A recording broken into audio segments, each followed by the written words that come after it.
Nakikipag-ugnayan ang Philippine National Police sa Bureau of Customs at Bureau of Internal Revenue para sa agarang disposisyon ng mga nakumpiskang smuggled at illegal na sigarilyo.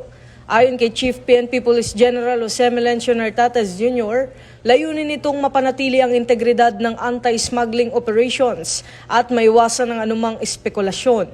Inatasan niya ang mga unit na agad i-turn over ang mga nasamsam na produkto sa kaukulang ahensya na may maayos na dokumentasyon. Hinihimok din ng PNP ang publiko na i-report sa Unified 911 hotline ang mga nagbebenta o gumagawa ng iligal na sigarilyo at tinitiyak na mananatiling kumpidensyal ang pagkakakilanlan ng mga impormante.